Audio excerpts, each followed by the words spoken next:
You're listening to the Tooth Sleuth Podcast, all about the business of dentistry, hosted by yours truly, Greg Essenmacher, a fixed full arch dental expert and founder of GnA Consult, speaking with industry leaders on the dental landscape from their perspective. At GnA, we specialize in transforming full arch dental practices, teaching, coaching, and training teams to deliver an exceptional patient experience, from that first call to delivering final smiles. Whether you're a practice owner, a DSO executive, or a regional leader looking to expand your full arch program, boost same-store sales, or unlock the true profitability of full arch cases, we've got you covered. Ready to see how full arch can elevate your practice? Visit the show page or book a discovery call today. Let's turn your potential into results.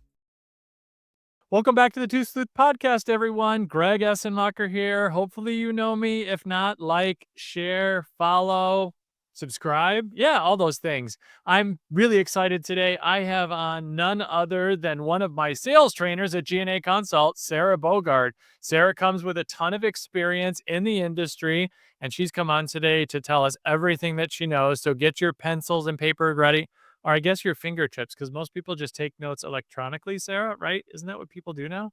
Yep. Yeah, pretty much so. All right, why don't you introduce yourself to my listening audience, Sarah? So I am Sarah Bogard. I have been in oral surgery for 20 years. And then I started treatment coordinating back in early 20 teens. And I worked for 6 surgeons, 1 prosthodontist. And then in the last 4 years, we opened our own full arch center. And we had 2 surgeons and a prosthodontist. So we were doing just full arch in-house, start to finish. And we did lead calls, consults, financial planning, everything with the patient. So we did about 86 arches the first year in 2021. And then in 4 years, we were up to almost 200 for the year. So it was about $2.65 million in additional revenue each year.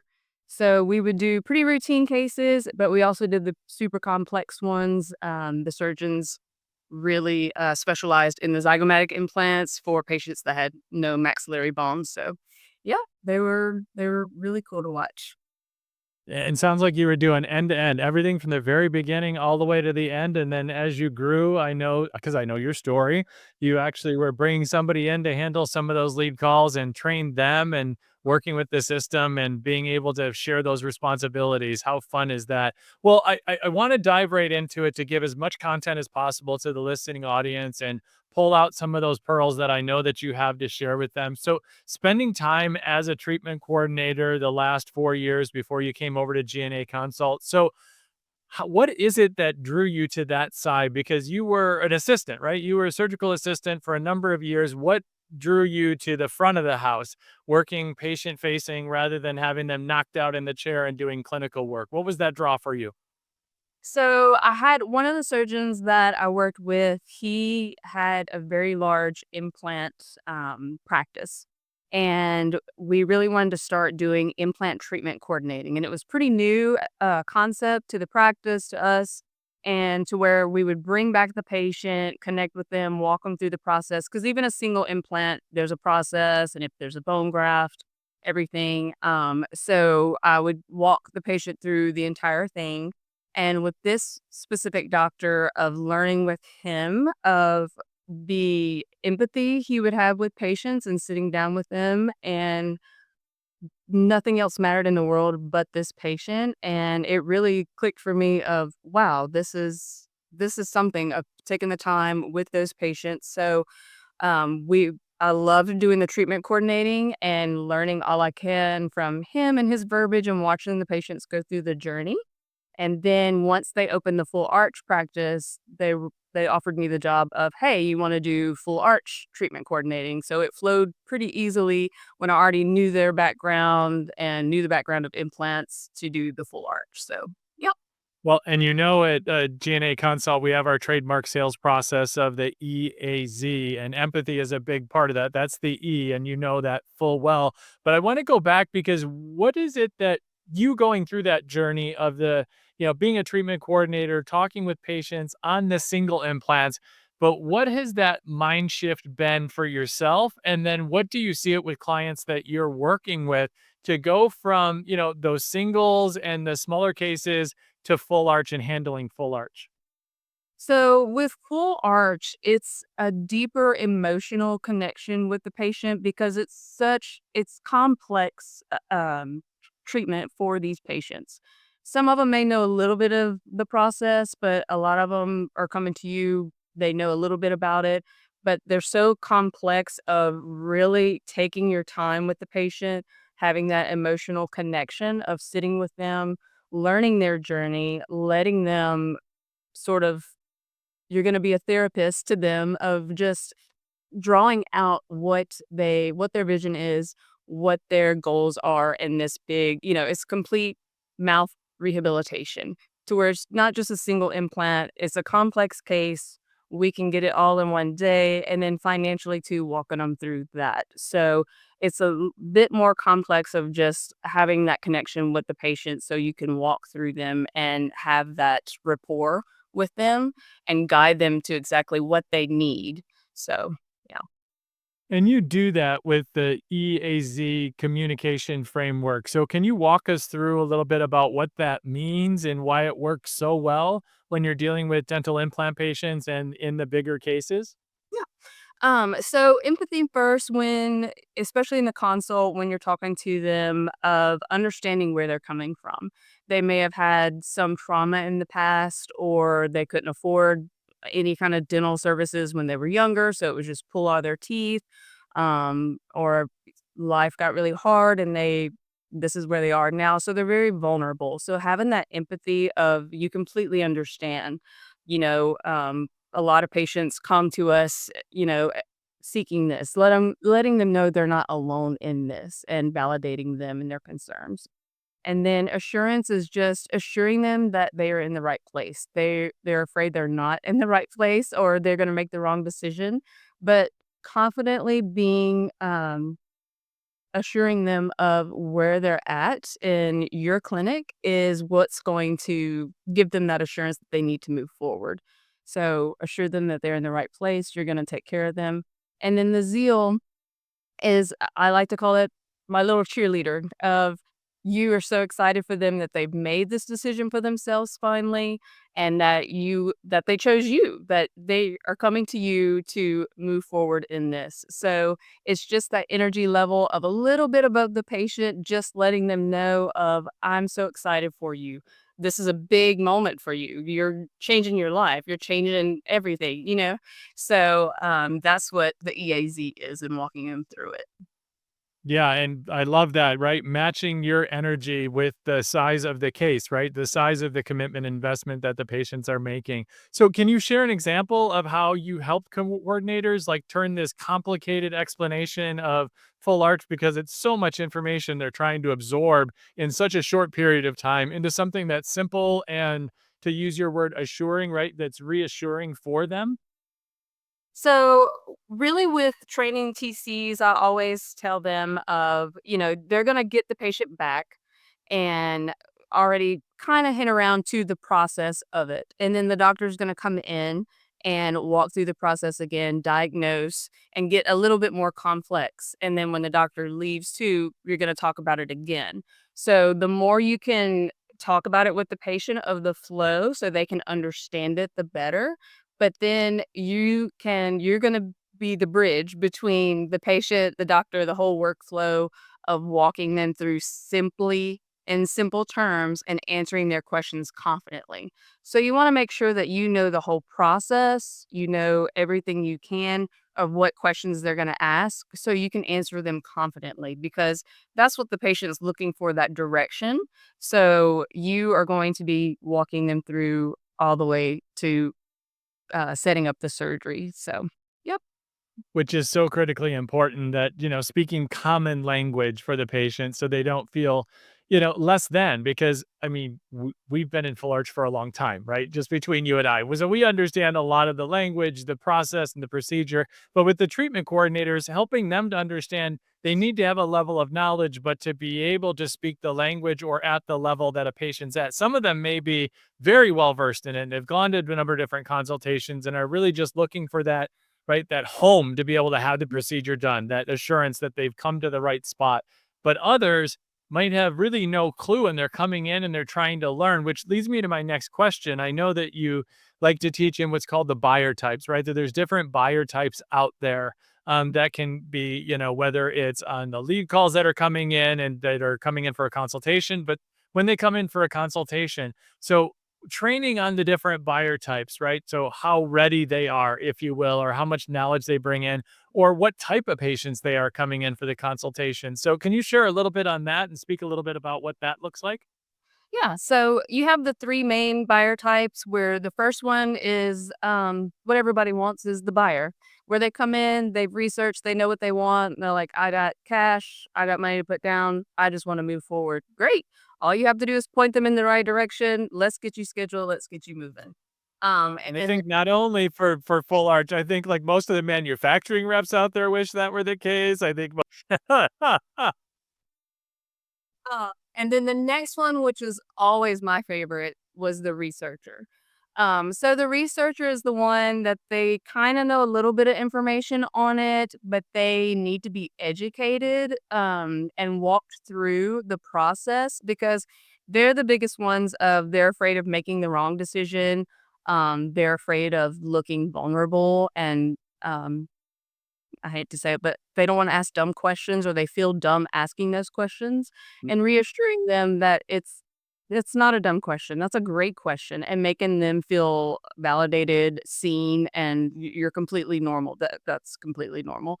And it's reassuring them, "We're gonna take care of you, you're in the right place," and always as a treatment coordinator, especially with the researcher, I would always give them my contact number of please call me with any further questions once you get home if you think of something, whether they signed up or not, call me if you have more questions. So when you can slowly walk the researcher through it, validate them, and answer all their questions and educate them without overwhelming them through the whole process, those are the most rewarding because they are so grateful that you took the time with them.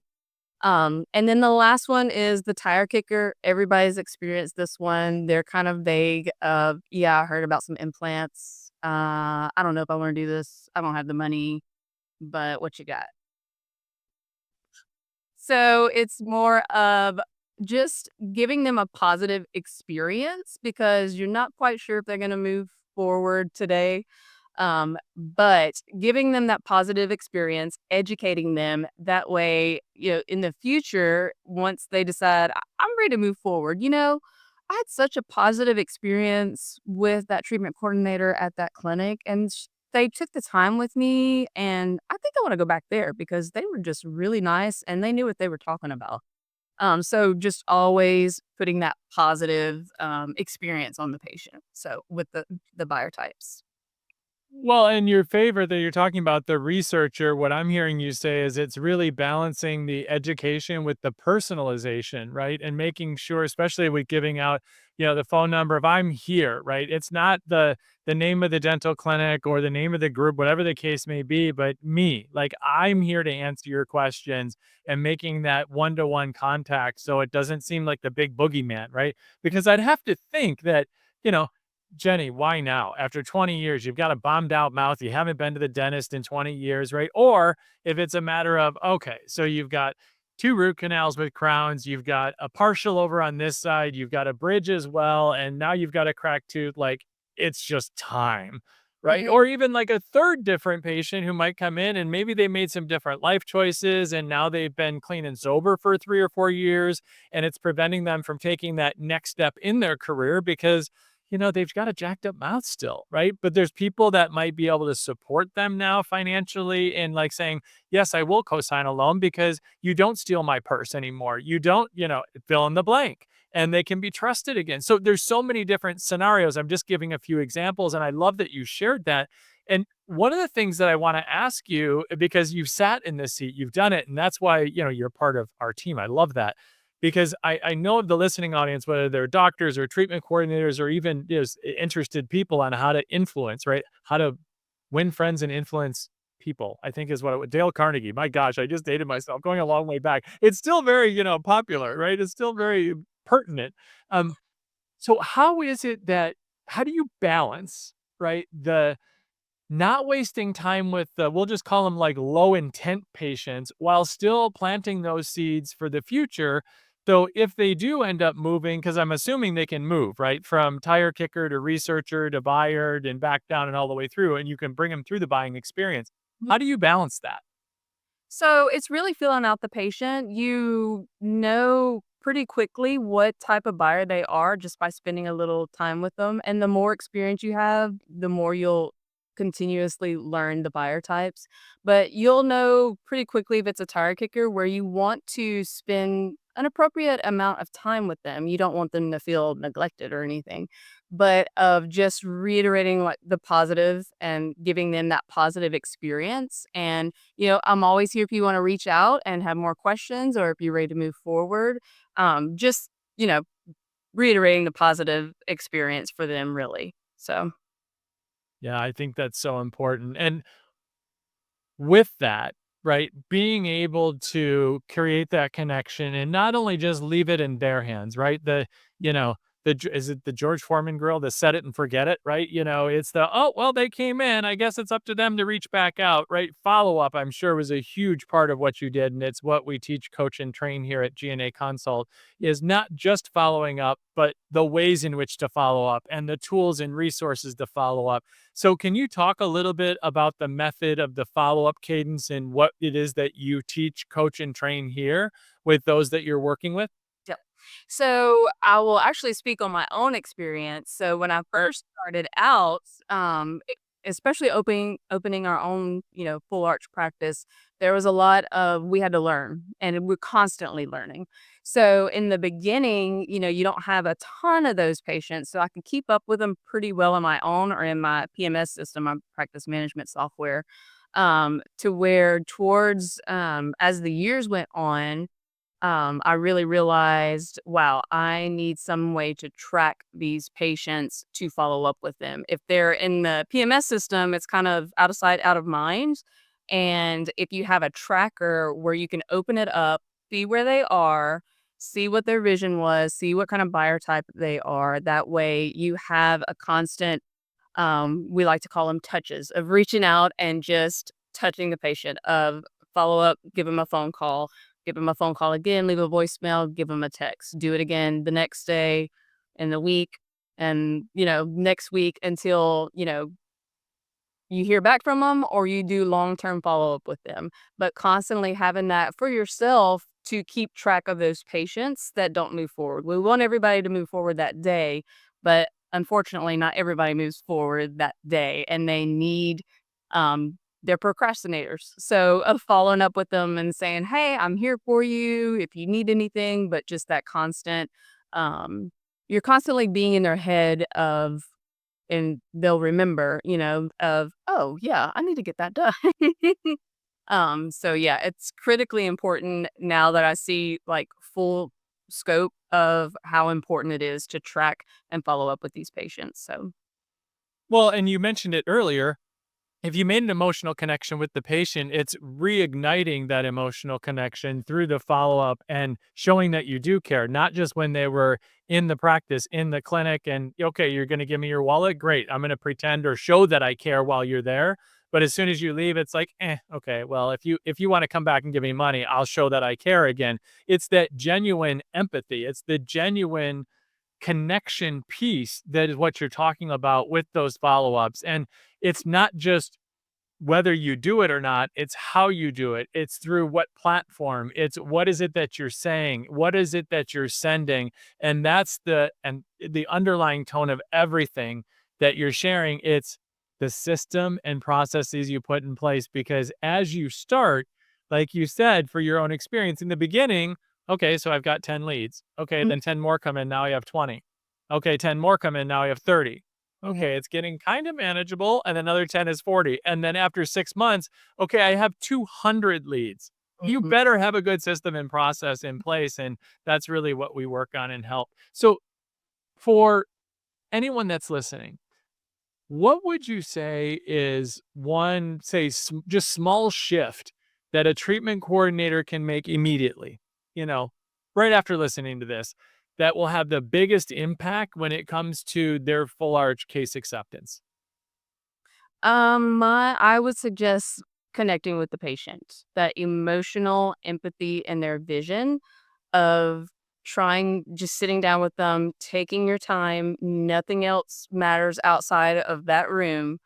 You have the patient's full on, they have all of your attention, and connecting with them that way to see, because you know what the product is, you know it will change their lives, and it's just getting them there and walking them through to make that decision themselves ultimately, but you're guiding them in that direction. So I think just that connecting with the patient and learning and trying to for yourself, make that connection and talk with people, try to get more out of them and practice doing that. If you're naturally introverted, I was always naturally introverted, so of letting the patient talk and draw them out so you can connect with them. So that's a huge one. Yeah, it's understanding yourself and where you're at, and then being able to identify, I call them the 7 different personality types, and trying to make a connection with each one, and knowing which personality type you struggle with the most. Is it the big burly lumberjack male, or is it the artistic female, or is it the bohemian fill in the blank? Is it the professional, male that shows up in the three-piece suit? Is it the I mean, there are different personality types. And I described, like, as I said those, I hope people could picture them, right? Because they have a personality type that's typically associated with them, and understanding which personality type that you struggle with the most. And that's the one to identify and say, okay, so what is it that I'm bringing into this? And that's why we love at GnA Consult to record the consultations, because your body language is 55% of your communication style, right? The words themselves are minimal. It's the body language, then it's the tone that you're using, and then it's the actual words. And so we can talk about words all day, but scripts really don't work. It's the formulas, and it's really you, the personality, and how do you present, and how are you sitting, and how are you facing, and what's your facial expression when you finally talk about the number, right? Especially in big cases. So I love that you pointed that out, because it's really about self-discovery. If you're going to get really good at this and show significant improvement, that one small step. So that was really savvy of you to point out. And obviously, you've been doing this for a while and successfully. So appreciate that. Well, Sarah, this is the part of the program. All of my guests play a little something called What the Sleuth is Going On? 3 rapid fire questions. First thing that comes to mind. Are you ready to play? Ready. All right. Question number 1. What's the worst bad breath you've ever encountered? I would have to say probably periodontal disease. Has that very distinct smell. Everybody probably knows in the dental world what I'm talking. Me too. Is it me, or, now that you're traveling for business with GnA Consult to visit clients, can you smell it like 10 rows away on a plane? Oh, yeah. I mean, it is just so distinct. Yep. I never knew what the smell was before I got into dental. And the first few years, I was like, I don't know. Now, oh, Yep. totally. Yep. Question number 2. If you could change one thing about your smile, what would it be? So I have a huge chip in my 2 front teeth, 8 and 9, right here. And I drink so much coffee, it gets coffee stained. I have had it changed out I don't know how many times. But I don't wanna get veneers, because if it's the front, then you have to veneer all of them, or at least 4 of them. So, yeah, I have this big chip, and I hate it in pictures because all I see is the coffee stain. So, Well, interesting that I didn't notice that, and now it's all I'm gonna see. Now, let's get it. I'm hungry. It's gonna be everything. Oh. Third, last and final. If you could go back and be the inventor of any dental product, and no, you can't choose your own, which one would you choose and why? I mean, I would say dental implants. I mean, they've changed so much in the dental world of where you had no replacement for a tooth, and Now you do, but the really cool ones are the zygo implants. If anybody has ever seen those or watched a surgery, they are insane, but it's so awesome to present it to a patient that had no hope for their maxillary, for any kind of stability, no bone, and now we have zygomatic implants in the world. That's just so awesome. So those are the coolest. I agree. One caveat, if you've never seen a zygomatic surgery before, do not have a bowl of spaghetti. Do not have a bowl of piscetti in front of you before watching that and watch the surgery at the same time. So, but it truly is life-changing for those that need that type of surgery with no maxillary bone. So thank you for pointing that out. Well, Sarah, I can't even believe that we're coming to the end of the program already. In the last few minutes, is there anything I haven't asked you that you'd like to share with our listening audience today? I don't think so. I love it. There's been so many nuggets, and I'm sure people are going to go back and listen again and again and take feverish notes. My guest today on the Tooth Sleuth podcast has been Sarah Bogard, sales trainer with GnA Consult. Thank you so much for your time today. Yes, thank you. If you need help with converting lead calls into consultations, closing consults into more full arch cases, or creating a more strategic marketing message and branding for your practice or group, follow me for more tips or reach out to GnA Consult for a discovery call today.